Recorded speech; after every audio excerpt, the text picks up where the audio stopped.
The mahogany table reflected New York's gleaming skyline through floor-to-ceiling glass windows. Marcus Wright signed the divorce papers in a worn gray shirt, calm and silent. Across from him, Vanessa Hale threw her head back and laughed. "Take the truck, Marcus. I'm keeping everything else." Her lawyer smirked behind his folder. She leaned closer, her voice sharp. "A black mechanic raising my son? The judge will love that one. Brooklyn isn't exactly Park Avenue." Marcus kept writing steadily. He didn't look up once. 3 hours later, when his private jet landed at Teterboro, Vanessa's world was about to completely collapse. The Brooklyn garage smelled like motor oil and burnt coffee. Marcus had been under the hood of a 1967 Mustang since noon, working with the patience only handed down from a father. The wrench in his palm had belonged to Thomas Wright, his father, given to him on his 16th birthday. The metal had a worn groove where 4 decades of hands had gripped it. Outside, the late October sun cut sideways through the bay door, painting the floor in long amber stripes. A radio played quiet jazz on the workbench. The kind of station that didn't take requests. Marcus liked it that way. Most of the cars in his shop belonged to neighbors, older folks who paid in cash, younger ones who paid late. Marcus never pushed for payment. The work was the work. The bell over the front door jingled. "Dad?" Noah stood in the doorway, 7 years old, holding a paper bag with both hands, like it contained something fragile. He had his father's quiet eyes and his mother's sharp chin. The combination already made strangers tell him he looked like trouble in 20 years. "I made you a sandwich," Noah said. "Turkey. Mrs. Patel let me use her toaster." Marcus set down the wrench, careful and slow. "Come here, buddy." Noah climbed onto an upturned milk crate and unwrapped the sandwich. He waited until Marcus had taken the first bite before speaking again. "Mom told Grandma something on the phone yesterday." Marcus chewed slowly. "What did she say?" "She said you'll never give me a real life because we live on the wrong side of the bridge." Noah's voice was steady, but his hands twisted the wrapper. "She said Brooklyn isn't where smart kids grow up." Marcus didn't answer right away. He looked out at the brownstones across the street. Bed-Stuy, at sundown, had a particular quality of light, soft, forgiving, the kind that made even cracked sidewalks look honest. His father had loved this block, had told Marcus once that the Wrights had owned this garage since 1973, longer than most of the white-owned shops in Manhattan had been open. "Your mom says a lot of things lately," Marcus finally said. "Some of them she means. Some of them she just borrows." "What's that mean?" "Means she's been listening to people who don't know us." Noah considered this with the seriousness only 7-year-olds can manage. "Adrian?" Marcus turned to look at his son. "What do you know about Adrian?" "He came to dinner once. He laughed at your truck." That stopped Marcus cold. The memory came back unbidden. 6 months ago. A charity gala at the Mandarin Oriental.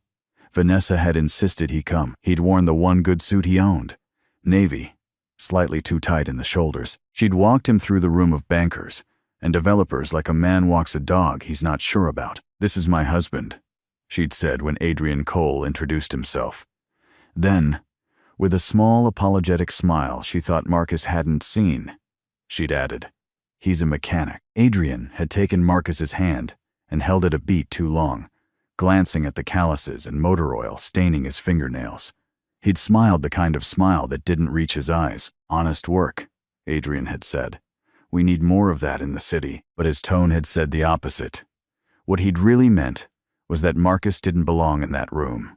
Marcus had nodded once and reclaimed his hand. Now, in the garage, he looked at his son and finished the sandwich without tasting it. 2 days later, Marcus received the text at 6 in the morning. "Need to talk. My office. 2 in the afternoon. Bring Noah." The Hale and Associates tower sat on the corner of 46th and Madison. 40 stories of glass and ambition. Marcus parked the F-150 in a garage that charged $40 an hour and held Noah's hand all the way up to the 32nd floor. The receptionist looked at his work boots and pressed a button on her phone. Vanessa's corner office had a view of Central Park that made the trees look like broccoli florets. She sat behind a walnut desk in a charcoal suit, her hair pulled back so tight it looked painful. Adrian stood by the window, arms folded, like a man who'd already decided the meeting's outcome. "Thanks for coming," Vanessa said. She didn't stand. "You said it was important." "It is." "Sit." Marcus stayed standing. Noah sat on the leather couch, pulled out a small drawing pad, and started sketching airplanes in pencil. "I'll get to it," Vanessa said. "I'm filing for full custody." The hum of the air conditioning suddenly seemed loud. "On what grounds?" Marcus's voice was level. "Financial instability, inadequate neighborhood, lack of opportunity for a child of Noah's age." She opened a folder. "You live in Bed-Stuy. You drive a truck older than our marriage. You run a garage that barely clears $30,000 a year on paper. The bills are paid, barely." She glanced at Adrian, who took a small step forward. "No offense, Marcus," Adrian said, "but the statistics on single black fathers in his zip code, well, they speak for themselves. Educational outcomes, exposure to violence, the data is what it is. Nobody's saying you don't love him, but love and statistics aren't the same thing." Marcus turned his head slowly toward Adrian. He didn't speak. He just looked. Adrian's smile faltered for half a second, then returned. "Vanessa wants what's best for the boy," Adrian continued. "We can give him Manhattan schools, Aspen in February, summers in the Hamptons, a whole world you can't access." Marcus walked to the couch and held out his hand. "Come on, buddy. We're going to get ice cream." Noah looked up, closed his drawing pad, and took his father's hand without a word. "This isn't a request, Marcus," Vanessa said behind them. "My lawyers file Monday." He didn't turn around. In the elevator, Noah waited until the door closed before speaking. "Dud, are we poor?" "What does poor mean to you, buddy?" Noah thought about it. "I don't know. Mom keeps using the word." "Your mother believes what she wants to believe," Marcus said quietly. "That's not the same thing as the truth." The elevator chimed. They walked out into the lobby together, past the receptionist, past the security desk, into the cold Manhattan afternoon. They got the ice cream Marcus had promised. Noah picked chocolate. On the way back over the Manhattan Bridge, Marcus's phone buzzed. He glanced down at the dashboard. Unknown number. "She doesn't know about the trust. Adrian has been digging into your father's records for 3 months. He thinks you're hiding family money. Be careful. Initials, MC." Marcus pulled off onto the shoulder near the foot of the bridge and read the message 3 times. The traffic on the FDR roared past. He didn't know the initials, but the warning was specific enough that whoever sent it had access to something private. He looked over at Noah, who was watching seagulls wheel over the river. "Dad, are we going home?" "Yeah, buddy. We're going home." Marcus pulled the truck back onto the bridge and drove straight to the brownstone in Bed-Stuy, the one his grandfather had bought in 1961 for $9,000 cash. He didn't speak the rest of the way. Noah didn't ask him to. The brownstone was quiet by midnight. Noah had fallen asleep on the couch with a book about airplanes still open across his chest. Marcus carried him upstairs, tucked the comforter around his shoulders, and stood in the doorway watching him breathe for a long minute before heading back down. The shed sat in the small backyard between the rose bushes his mother had planted and a wooden bench his grandfather had built. Thomas Wright had constructed the shed himself in 1971, 2 years before Marcus was born. The wood was warped now, the green paint peeling, but the padlock on the door was new. Marcus had replaced it twice in the last decade. He unlocked the door and stepped inside. The smell hit him first. Oil, old paper, a faint trace of his father's pipe tobacco that somehow still lingered after 11 years. The single bulb overhead flickered when he pulled the chain. Workbench on the left, tool wall on the right, and in the back corner, beneath a canvas tarp, a heavy gray filing cabinet bolted to the floor. Marcus pulled the chain key from beneath his shirt. It had hung there since the day his father died, the metal warmed by his chest. The top drawer opened with a soft click. Inside, the records of a life nobody in Vanessa's office building knew existed. Wright Aviation Group, incorporated in the state of New Jersey, March 11th, 1968. Founder, Thomas Edward Wright. Original capital, $8,000 borrowed from a black-owned bank in Newark that had since gone under. First aircraft, a used Cessna 170 crop duster, painted yellow. Marcus pulled file after file, cargo contracts with JetBlue Regional, Delta Cargo Division, FedEx feeder routes through the Northeast Corridor, property deeds for 3 hangars, one at Teterboro, one at White Plains, one in Hartford, payroll records showing 47 employees, average tenure 12 years. The kind of business that didn't make headlines because the man who built it never wanted any. In the second drawer, a thicker folder. The label, written in his father's careful block letters, said, "Emergency Protocol Divorce." Marcus sat down on the wooden stool his father used to sit on. He opened the folder. The first page was a handwritten letter, dated 1986. Marcus would have been 12 when it was written. "Son," his father had written, "if you are reading this, it means someone has come for what we built. It might be a partner. It might be the woman you love. It doesn't matter who. What matters is this. They came because they assumed you were weak. When they underestimate you because of your skin, your hands, or your zip code, let them. The strongest weapon you have is the assumption that you are weak. Keep your head down, keep your records clean, and when the time comes, use what I have left you, all of it, without apology." The next pages were a strategy. Names of attorneys, tax records prepped and filed in triplicate, witness lists, asset schedules updated annually. The most recent in his father's handwriting from 2015, 2 months before the stroke that took him. Marcus turned to the last page. Total asset valuation. The number sat in the middle of the page, typed in plain courier font. $43,200,000, liquid and non-liquid combined. His hand trembled once, just once. Then it stilled. He folded his father's letter back into the folder, the way a man handles something sacred. He pulled out his phone and dialed the number at the top of the attorney list. A woman picked up on the third ring, alert despite the hour. Margaret Shen. "This is Marcus Wright. Thomas Wright's son." A pause, then a long, slow exhale on the other end. "I've been waiting 20 years for this call, Mr. Wright. Tell me what they're doing to you." Margaret Chen arrived at the brownstone at 7 the next morning, accompanied by a man in a gray windbreaker who introduced himself only as Carlos. She was in her 60s, hair cut short and silver, eyes the color of cold tea. She set a leather folio on the kitchen table and accepted the coffee Marcus offered without thanking him. "Your father trusted 3 people in his life," she said. "His wife, his head pilot, Frank Morrison, and me. I drew up the trust documents in 1990. I've updated them every 2 years since. Now tell me everything about your wife." Marcus told her everything. The marriage, the slow drift, the first time Vanessa introduced him as a mechanic, like an apology, the moving out, Adrian. Margaret took notes the entire time. Carlos sat by the window and watched the street. "Adrian Cole," Margaret said when Marcus finished. "Tell me what you know about him." "Corporate broker. Manhattan. Drives a Mercedes. Treats my hands like a disease." Carlos opened a tablet. "We started on him last night. Adrian Cole, 41 years old.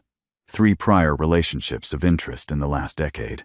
The first, a venture capital partner in Boston. Lawsuit settled out of court in 2017. The second, a real estate heiress in Chicago. Restraining order filed in 2019. The third, a hedge fund analyst in Greenwich." She walked away when she discovered her family trust had what he called inquiries from his office. "All 3 women," Carlos continued, "shared a profile. Successful, visible, assumed to have access to family wealth. When his research confirmed they were self-made and not connected to inherited money, he disengaged. In 2 of the 3 cases, he left them with damaged accounts." Margaret tapped her pen against the table. "He's looking at Vanessa the same way." "Vanessa doesn't have family money," Marcus said. "No," Margaret agreed. "But you do. And Adrian seems to have figured out something Vanessa never bothered to ask. He's been pulling records on your father's estate for the last 3 months. Quiet pulls. County clerks. Aviation registries. He's looking for the trust we've been hiding in plain sight for 50 years. Marcus set his coffee down. "Vanessa thinks I'm broke." "Vanessa believes what he tells her.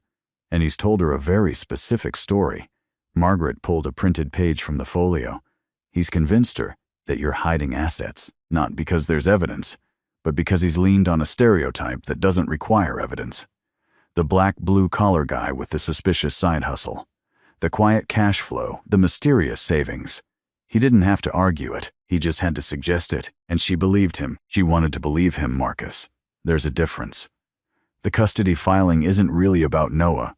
It's about leverage. They thought if they pushed hard enough on custody, you'd have to reveal assets in discovery to defend yourself. Adrian would then know exactly what to go after through Vanessa. Once the marriage was dissolved, Marcus looked out the kitchen window at the shed in the backyard. The morning sun was just touching its roof. My father built that business in a time when black-owned aviation companies couldn't get hangar contracts at half the airports in this country, he said quietly. He kept the whole thing quiet for 40 years, operated through shell companies, used white intermediaries for half the negotiations, never put his face on a press release. He didn't want pride. He wanted survival. Margaret nodded. And now I'm asking you, are you sure you want to take it public in a Manhattan courtroom? Marcus turned toward the hallway. Upstairs, Noah's bedroom door was still closed. He thought about the boy sleeping under the airplane comforter his father had bought him for his 5th birthday. He thought about every time Vanessa had said the word mechanic, like a small apology. He thought about Adrian's certainty in the office tower, the way he had assumed a black man with calloused hands could only be hiding something small. My father protected this so my son would have choices, Marcus said. I'm using one of them. Margaret closed the folio. Good, she said. Now let me tell you how we win. 3 weeks later, Manhattan Family Court, Courtroom 12. The courtroom was smaller than Vanessa had expected. Wood paneling polished too many times. Fluorescent lights humming. A radiator clanking under the window. She sat at the petitioner's table in a cream-colored theory blazer, flanked by 3 attorneys from the most expensive divorce firm on Park Avenue. Adrian sat directly behind her in the gallery, exactly where he'd promised to be, his hand resting on the back of her chair. Across the aisle, Marcus sat in a plain dark suit, no tie, hands folded. Margaret Chen was the only attorney visible at his table. Vanessa caught Adrian's eye and almost smiled. This was going to be quick. The judge entered. Patricia Morrison, 61 years old. Howard Law, 1987. 22 years on the family bench. Known for cutting through theatrical lawyering. This is a hearing on temporary custody modification, Judge Morrison said. Miss Hale, your motion claims Mr. Wright is unable to provide a stable home for the minor child Noah Wright. Proceed. Vanessa's lead attorney rose. For 35 minutes, he laid out his case. Tax returns from the Brooklyn garage showing $29,000 in declared income. Photographs of the Bed-Stuy brownstone. The truck with 240,000 miles on the odometer. Witness testimony from a Vanessa colleague named Brooke Whitmore, who described Marcus at a company holiday party as visibly out of place. Whitmore added that Vanessa had carried him through the room like a charity case. Adrian nodded along in the gallery. Vanessa's hand rested on her lawyer's folder, ready to sign whatever came next. Judge Morrison turned. Mr. Wright, your response? Margaret Chen rose without hurry. Your Honor, she said. The petitioner's case rests entirely on financial instability. We'd like to address that first. 3 rolling document carts had been waiting outside the courtroom door. At Margaret's signal, the doors opened, and a paralegal wheeled them in. The carts were heavy. The wheels squeaked. Vanessa watched, frowning. Margaret lifted the first folder. Wright Aviation Group. Incorporated in the state of New Jersey, March 11th, 1968.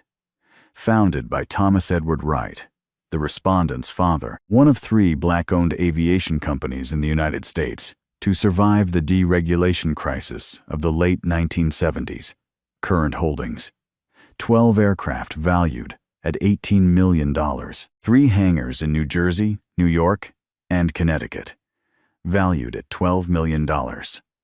Active cargo contracts with JetBlue, Delta, and FedEx generating $7 million in annual revenue. Sole owner, Marcus James Wright. The respondent. The room went quiet. Margaret kept reading. Property deeds, bank statements, aircraft registrations, Every document stamped and certified over decades. Vanessa's face had gone the color of paper. The courtroom doors opened again. 3 more attorneys walked in, single file, each carrying a briefcase stamped with the gold Wright Aviation logo. They took seats behind Marcus without saying a word. The eldest, a man in his 70s with a white beard and a Newark accent, met Margaret's eye and gave a small nod. Vanessa turned her head sharply, looking for Adrian. His chair was empty. She hadn't seen him leave. The gallery doors had closed silently behind him. Vanessa's lead attorney shifted in his chair. "Your Honor, this changes things, but the core argument about Brooklyn schools and the neighborhood, Counselor," Judge Morrison said, "are you telling me you filed a financial instability motion against a respondent who controls $43 million in family business assets without ever verifying his finances?" "Silence. Counselor, I asked you a question." "Your Honor, we relied on the information available to us through our client." "And did your client conduct any due diligence?" The attorney glanced at Vanessa.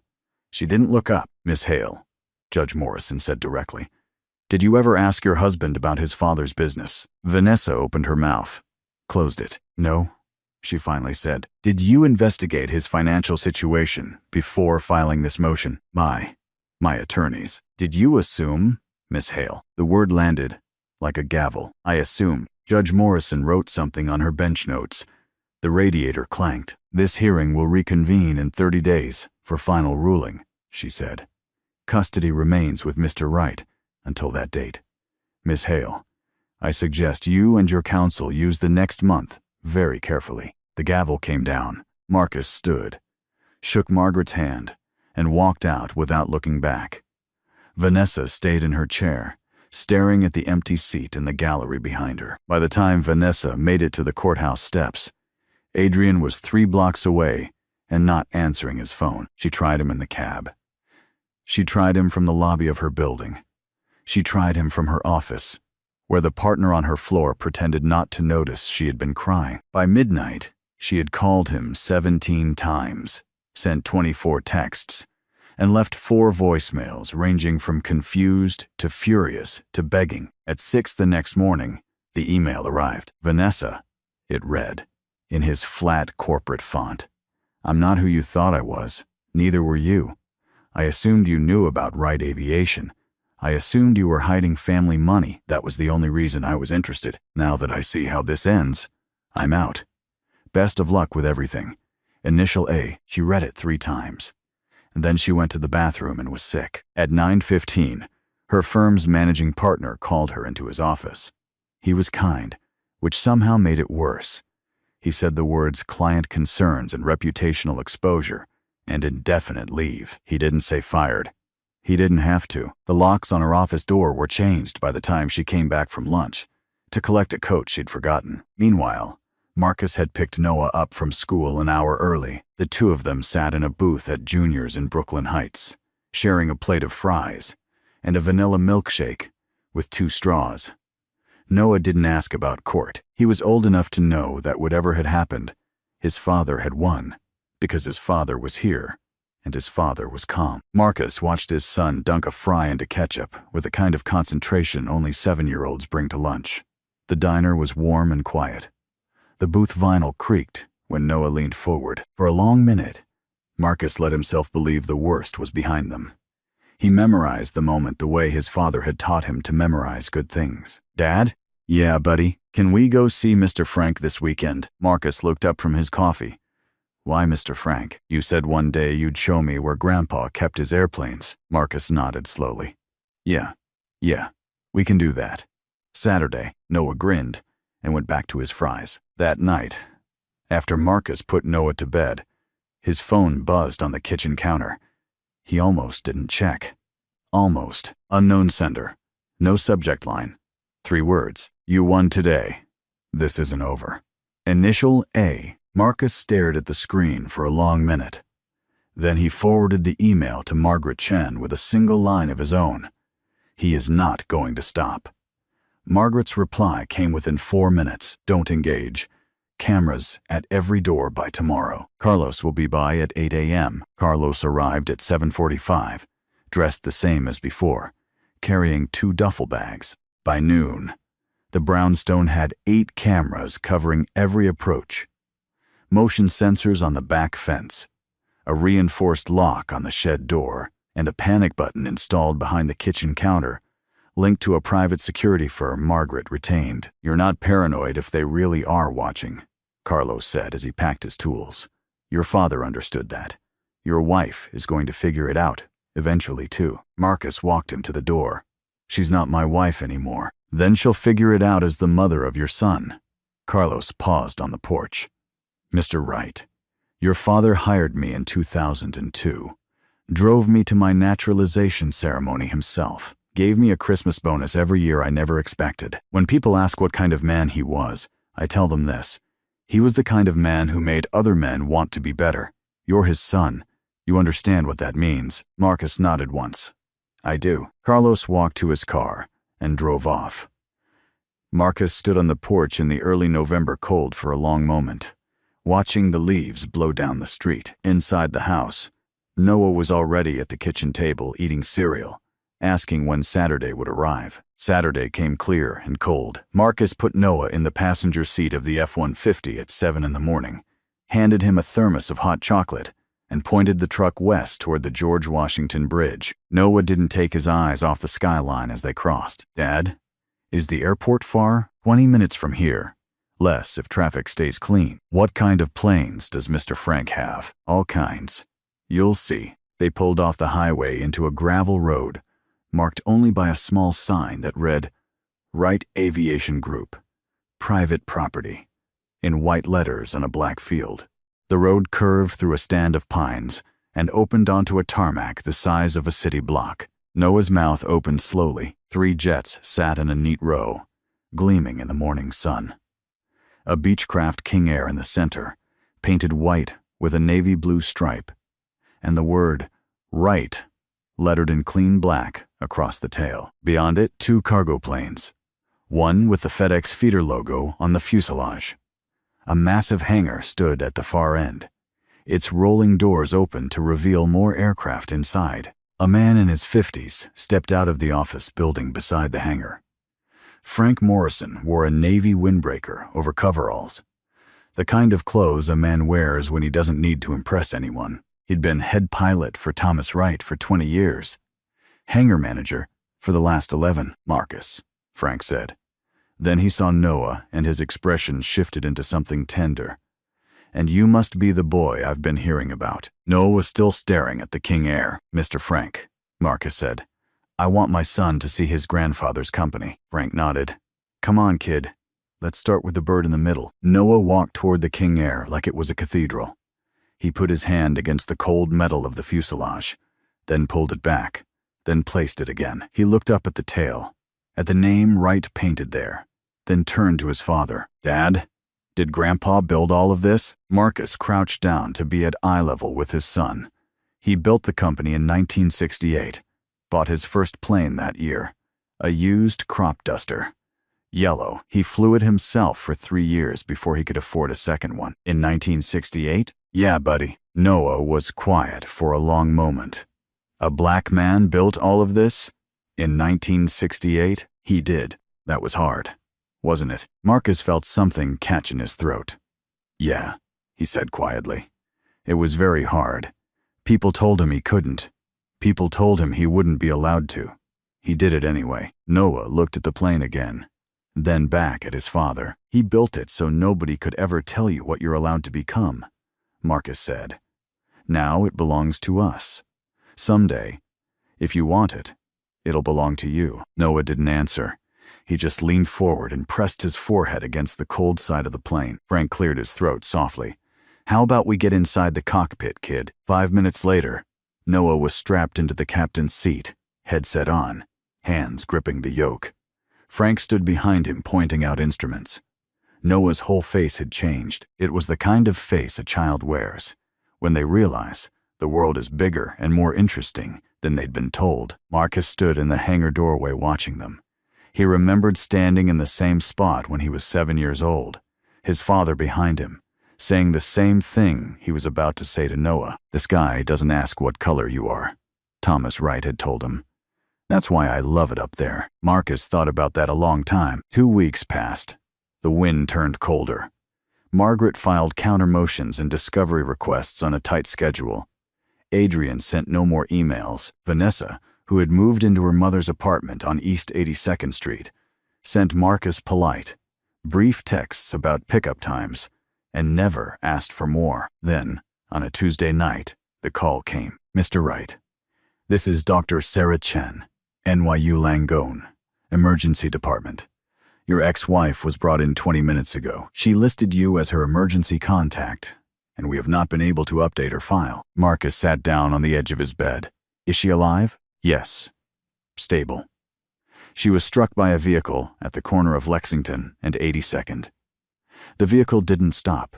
She has a concussion, a fractured wrist, and contusions to her ribcage. She is asking for you. I'll be there in 40 minutes. Mrs. Hale, Vanessa's mother, arrived within 15 minutes to sit with Noah. She took Marcus's coat without speaking and walked into the kitchen to make tea she would never drink. Marcus didn't push. NYU Langone smelled like bleach and burnt coffee. Vanessa was in a private room on the 4th floor. She looked smaller than he'd ever seen her. Bandage across her forehead, wrist in a splint, eyes red from crying or medication. Marcus couldn't tell which. "You came," she said. "You're still my son's mother." She nodded once. She didn't trust herself with more. Marcus sat in the chair by the window. They didn't talk for a long time. The monitor beeped. A nurse came in, checked vitals, left. He'd been there 40 minutes when he stepped out for coffee. Coming back down the hallway, he saw a man standing outside Vanessa's door. Tan overcoat, dark hair, an expensive watch. Adrian. Marcus crossed the hallway in 5 strides. Step away from the door. Adrian turned, unhurried.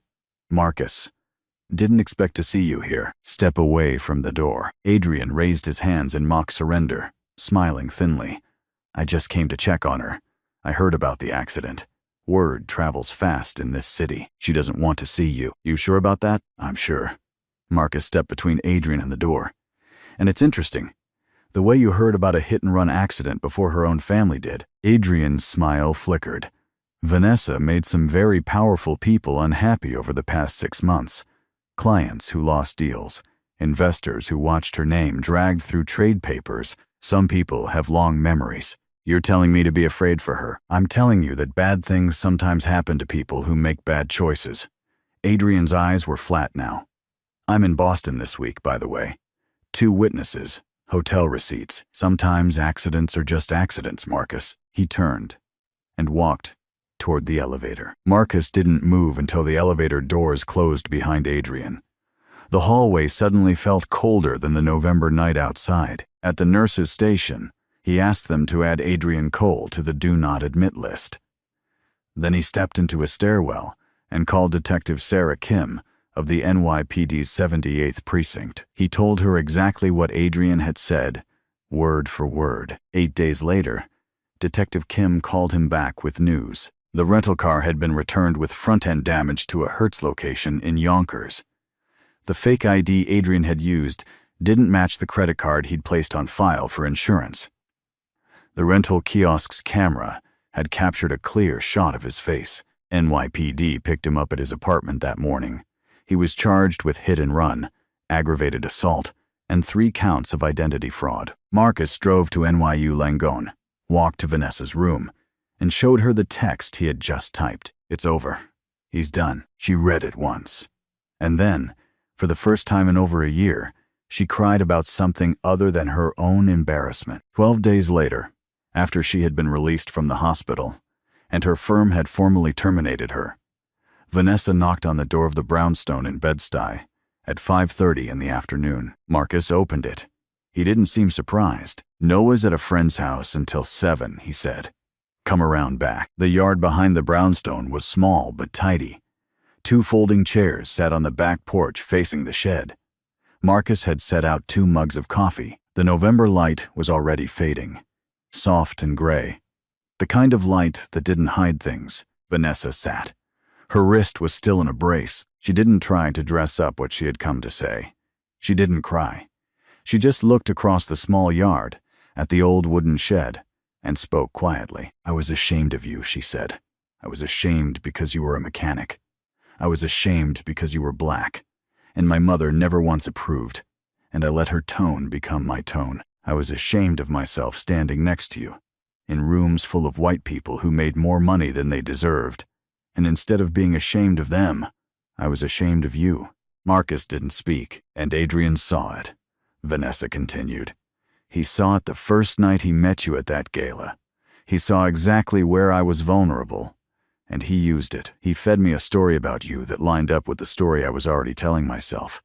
He didn't have to lie hard. He just had to confirm what I'd already chosen to believe." She paused. Marcus took a sip of his coffee. The steam curled up between them in the cold air. "I'm not asking you to forgive me," Vanessa said. "I don't think you should. I'm not even asking you to like me again. I just needed you to hear it from me. Not from a lawyer, not from a judge. From me, because if I never say it out loud, I'll never become someone different." Marcus set down his mug. He looked at her for a long moment before speaking. "I knew," he said quietly. She looked up. "I knew the day at the gala, when you added 'he's a mechanic' to my introduction. I heard the apology in your voice. I saw the way Adrian looked at my hands. I knew. Then why did you stay? Because of Noah. And because my father taught me dignity isn't something you negotiate with. You stay quiet, you keep working, and you let the people who don't see you keep not seeing you. Eventually they show themselves. They always do." Vanessa nodded slowly. Her eyes filled, but she didn't let them spill. "What happens now?" Marcus considered the question carefully. "We co-parent," he said. "You get visitation. We follow the agreement. I won't keep you from your son, and I won't speak badly about you in front of him. But I'm not coming back. We don't get to rebuild what we had. We get to build something different. A working agreement between two people who share a child. That's the offer?" "That's the offer," Vanessa nodded. She didn't argue. She didn't beg. "Okay," she said. "Okay." She stood up, set the half-empty mug on the rail of the porch, and walked back through the house alone. Marcus stayed on the porch and watched the early stars appear above the rooftops of Bed-Stuy. Behind him, the shed stood quietly in the dusk, holding its secrets the way it had for 50 years. New Year's Eve, Marcus and Noah drove out to Teterboro just before sundown. The first snow of the season had started while they crossed the bridge, flakes drifting onto the runway, melting where they hit the warm tarmac. Frank Morrison was waiting for them outside the hangar, his breath fogging in the cold. He had been there since 5 that morning, sweeping the runway by hand and checking the fuel lines twice. Frank handed Marcus a folder. "Southern Regional Airways wants to buy us out. Everything. Aircraft, hangars, the contracts. $78 million. They want an answer by spring." Marcus held the folder without opening it. He turned to Noah. "What do you think, buddy?" Noah looked at the King Air sitting on the tarmac, its wings dusted with white. He looked at the hangar, at the office building, at the bronze plaque beside the door that read Thomas E. Wright, founder, 1968. "Grandpa built it so we'd have choices, right?" Noah said. "That's right. So you choose. Whatever you want. I'll be okay either way." Marcus crouched down. "But what do you think? You're part of this too now." Noah was quiet for a long time. He scuffed the toe of his sneaker against the gravel. "I think we should keep it," he finally said. "Not because of the money. Because Grandpa was a black man who built something nobody believed he could build. If we sell it, someday somebody is going to forget, and we shouldn't let that happen." Marcus put his hand on his son's shoulder and didn't say anything for a long minute. Frank turned away discreetly. When Marcus could speak again, he said, "Then we keep it." "Yeah? Yeah." Noah grinned for the first time all day. They walked together to the edge of the runway. The snow was thicker now, dusting the wings of the planes, settling on the tail letters that spelled their family name. Marcus pointed up at the dark sky, where a single airliner blinked westward. "That one's heading for Chicago," he said. "How can you tell?" "Just can." Across the river, in a small Queens studio rented with the last of her savings, Vanessa Hale sat by the window with a cup of tea, watching snow fall on the courtyard below. Her phone chimed. She picked it up. A photograph, Noah, in the captain's seat of the King Air, hands on the yoke, headset slightly too big for his head, His face lit up like a boy who had just discovered the world was wider than anyone had told him. No caption, just the picture. Vanessa looked at it for a long time. And then, for the first time in months, she smiled.